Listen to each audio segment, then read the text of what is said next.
Welcome! Today we're going to take a quick tour of some pretty amazing wiring inside your head, the first 6 cranial nerves. I mean, these are the real unsung heroes, right? They're what lets you smell your coffee brewing, read these very words, and track a moving object, all in a fraction of a second. So let's get started. So how does your brain do all of that? Well, the answer lies in this remarkable set of nerves. You can honestly think of them as high-speed data cables, just constantly translating light, sense, and even your own intentions into the reality you experience. So how do they work? And maybe more importantly, what happens when they don't? Let's find out. Okay, our tour kicks off with cranial nerve number 1, the olfactory nerve. This is basically your personal hotline to the entire world of scent. It's responsible for everything from that comforting smell of baking bread to the, distinct aroma of fresh-cut grass. It's really beautiful in its simplicity. This nerve's whole job is just to detect chemical molecules in the air and tell your brain, hey, that smells like vanilla. It's a purely sensory nerve, a dedicated specialist for one of our most powerful senses. So how do doctors even check on this nerve? Well, it's a surprisingly simple process. By checking each nostril with a really common scent, they can quickly isolate any issues. And here's a cool little detail. They always avoid harsh smells like ammonia. Why? Because those don't test your sense of smell at all. They actually trigger a pain response through a completely different nerve. Pretty clever, right? So on the left, you see what we'd expect, identifying a scent correctly in both nostrils. But on the right, those are the red flags. Anosmia, that's the complete loss of smell, is a big deal. And what's even more telling sometimes is a unilateral loss, so losing smell in just one nostril. That can be a really crucial clue, pointing to anything from a simple infection to something more serious like head trauma. And this is so important to understand, the difference between normal aging and a red flag. Look, it's pretty common for our sense of smell to fade a little bit over the years, but a sudden or total loss, that's a whole different story. That is not a typical part of getting older, and it always needs a closer look. Okay, so from the world of smell, we're now going to switch gears to our most dominant sense, sight. And this brings us to cranial nerve number 2, the powerful optic nerve. Just think of the optic nerve as the ultimate high-speed internet cable for your brain. It takes all that complex light information gathered by your retina and just zaps it directly to your brain's visual processing centers. Without it, your eyes might be working fine, but your brain would literally be in the dark. So when we test this nerve, it's really a 3-part check. First up is acuity, how sharp your vision is.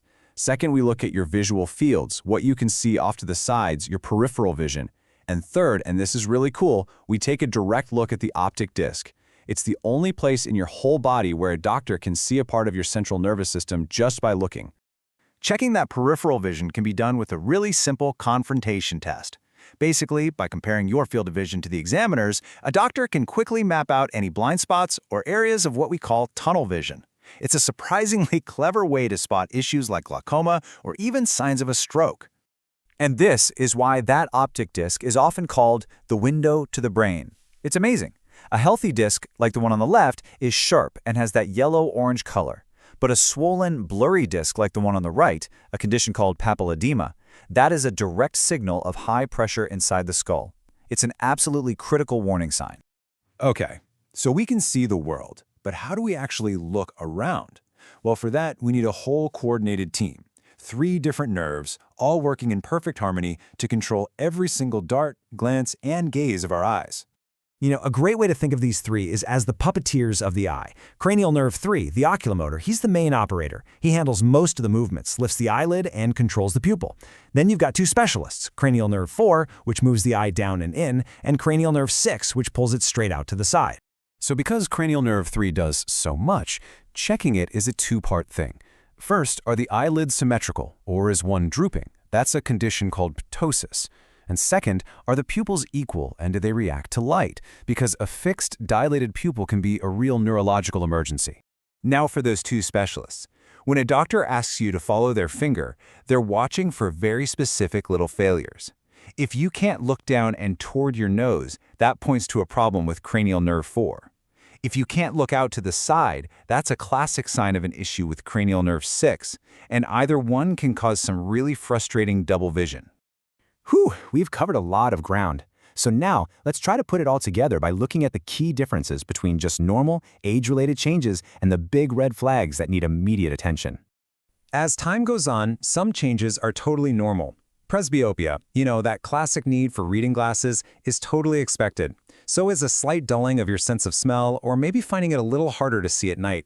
These are generally not a cause for alarm. But on the other hand, some symptoms should never be ignored, no matter how old you are. Sudden vision loss, a fixed and dilated pupil, or brand new double vision, that's not part of normal aging. These are urgent signs that mean you need to get medical attention right away. Okay, to really lock these ideas in, let's do a quick highlight of those specialists one more time. Remember, cranial nerve 4, the trochlear nerve. Its unique, specific job is to move the eye down and inward. And cranial nerve 6, the abducens nerve, has an equally specific job. It abducts the eye. It just pulls it straight outward to the side. If there's just one thing you take away from our whole discussion on vision today, please let it be this. While gradual changes can definitely be a part of aging, any sudden or dramatic change to your sight is never normal. It should always be treated as an emergency. So you see, these first 6 cranial nerves truly are our windows to the world, just constantly feeding our brain information. Understanding them helps us appreciate the incredible machinery that's at work behind our eyes and nose, and it reminds us to listen, to pay attention when these windows are telling us that something might be wrong. Thanks for tuning in. Welcome to The Explainer. Today, we're peeking behind the curtain of a standard neurological exam to really understand what it can tell us about our brain's health. So have you ever wondered about that? I mean, it turns out these really simple actions are incredibly powerful diagnostic tools. They're designed to test a special group of nerves, the cranial nerves, which are pretty much a direct window into how your brain is doing. But before we can really appreciate these tests, we've got to get to know the stars of the show, the cranial nerves themselves. So what exactly are they, and why are they so incredibly important? Okay, so picture your brain as the super sophisticated command center. Well, your 12 pairs of cranial nerves are like the high-speed fiber optic cables that plug directly into it. These are the lines that control your senses, your facial muscles, and so much more. So a neurological exam, it's kind of like a skilled technician going through and checking each one of those cables to make sure the signals are coming through strong and clear. So let's start our virtual checkup. Our first stop is the most expressive part of our body, the face. What's so amazing about this 5th cranial nerve is that it's a real multitasker. It has 2 big jobs. It's the reason you can feel a light touch on your forehead, but it's also what provides all the raw power your jaw needs to chew. To check both of these functions, a doctor will first have you clench your jaw, and they'll feel those big chewing muscles on both sides of your face to make sure the strength is equal. Then they'll test sensation, usually with something soft, touching your forehead, your cheeks, and your jawline to make sure the feeling is exactly the same on both sides. You see, any weakness or numbness could be a clue that this nerve isn't firing quite right. Next up, we have cranial nerve number 7, the facial nerve. You can think of this one as the master of facial expression. Every single smile, every frown, every look of surprise, that is a direct command sent from this nerve to your facial muscles. The test for this one is actually a bit like a game of charades, but, with a very serious purpose. A doctor will ask you to make a bunch of different faces, not to see how good of an actor you are, but to look for perfect symmetry. Does one side of your mouth droop when you smile? Can you wrinkle both sides of your forehead? In this test, symmetry is absolutely everything. And believe it or not, this simple test can offer a huge diagnostic clue. If a person can't move one entire side of their face, forehead included, it often points to a condition called Bell's palsy. But, and this is so important, if their face is drooping but they can still raise both eyebrows, that's a bigger concern for a stroke. And the reason is fascinating. It's because the forehead muscles get signals from both sides of the brain, a sort of built-in backup system that's often spared during a stroke. Okay, so from the expressions we see, let's now turn to the sounds we hear. Let's dig into how our ears give us another layer of insight into our brain's function. All right, cranial nerve number 8 is a 2-part specialist. One part is dedicated entirely to hearing, while the other part is all about balance and knowing where you are in space. So when a doctor assesses this nerve, they're looking at both your ability to hear and your sense of equilibrium. You've probably had the whisper test before, right? Where a doctor just checks if you can hear a soft whisper. But they can get much more specific with tests like the Weber and Rinne tests, which use a tuning fork. These are really clever because they help figure out if hearing loss is caused by a problem in the ear canal, like wax buildup, or if it's an issue with the nerve itself. Now we're going to move from those external senses to the really intricate internal mechanics of the throat, which are all controlled by a team of nerves working in perfect sync. The 9th and 10th cranial nerves are a true power couple. They manage the incredibly complex and vital jobs of swallowing and speaking.